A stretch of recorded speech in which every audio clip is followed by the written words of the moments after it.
आज का ये एपिसोड शुरू करने से पहले एक छोटी सी बात। क्या आप भी अपना पॉडकास्ट बनाने की सोच रहे हैं? तो एंकर ट्राई कीजिए। ये पॉडकास्ट बनाने का सबसे आसान तरीका है। नंबर एक, ये फ्री है। नंबर दो, इसमें कई सारे ऐसे टूल्स हैं जो आपको अपने फोन और कंप्यूटर पर रिकॉर्ड और एडिट करने की फैसिलिटी देते हैं।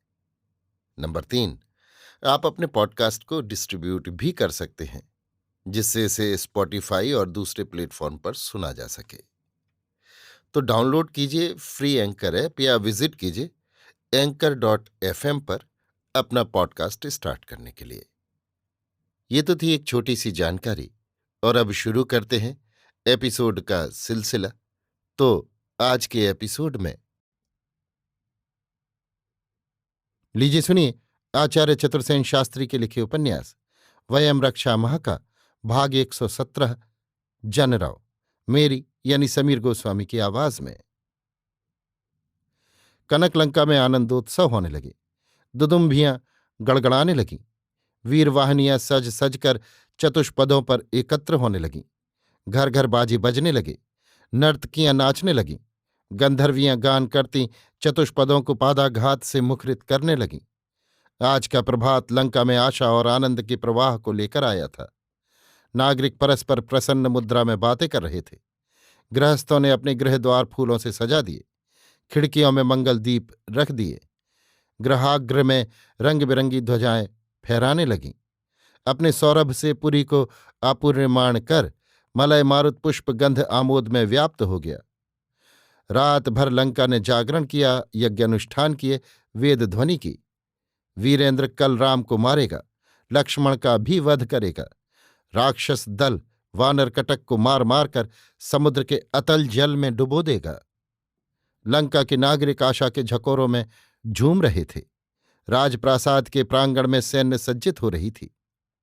धौंसे गड़गड़ा रहे थे। हाथी घोड़े पैदल पंक्ति बांधे खड़े थे। सेनानायक ताल जंग गुल्मों का व्यूह रच रहा था। विरूपाक्ष नगर रक्षा का नया विधान रच रहा था। खिड़कियों से पौर वधुएं पुष्प और लाजा वर्षा कर रही थीं। हाथी चिंघाड़ रहे थे। घोड़े हिनहिना रहे थे।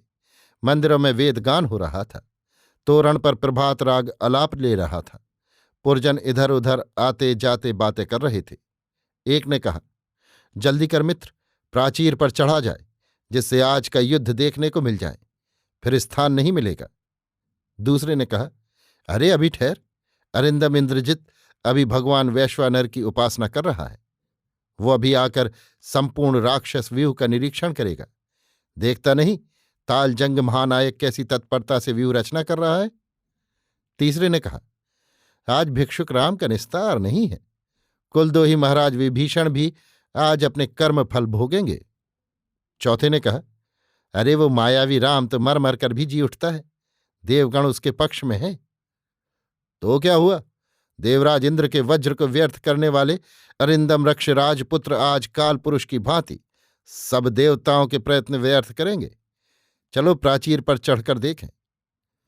प्राचीर पर चढ़कर क्या होगा? अरिंदम इंद्रजीत तो पल भर में ही राम को मार डालेगा। सच कहते हो। जैसे अग्नि सूखी घास को भस्म करती है, वैसे ही युवराज शत्रु संहार करता है। उससे योद्धा पृथ्वी पर और नहीं है। अरे देखते रहो, अभी एक मुहूर्त में वो उन दोनों वनवासियों को मार अधम विभीषण को बांध कर ले आता है। धन्य महींद्र महिदेव रक्षपति पौलस्त जगदीश्वर रावण रक्षेंद्र, वो जगत में महिमा का समुद्र है। कहो भला, पृथ्वी तल पर और किसका ऐसा वैभव है? परंतु इस भिखारी राम ने इस रत्नमयी लंका को विधवा बना दिया। देखो, समुद्र तीर पर पर्वत के समान कुंभकर्ण महाराज समरभूमि में पड़े हैं। भला इस बात की भी कोई कल्पना कर सकता था? अरे तभी तो लंका के हेमकूट के समान गगनचुंबी प्रासादों की हाथी दांत जड़ी खिड़कियों और स्वर्ण द्वारों से निहत वीरों की मिलान वदना राक्षस वधुएं साश्रु नयन समर क्षेत्र की ओर देख रही हैं। हाँ भाई, सच है। लंका की भांति वैभव इस लोक में भला कहाँ था? पर जगत में स्थिर कौन है? सागर तरंग की भांति एक वस्तु आती और दूसरी जाती है। चलो भाई चलो, देखें, अब तो प्राचीर पर नरमुंड दिखने लगे। अभी आप सुन रहे थे आचार्य चतुर्सेन शास्त्री के लिखे उपन्यास वयम रक्षा माह का भाग 117 जनरौ, मेरी यानी समीर गोस्वामी की आवाज में।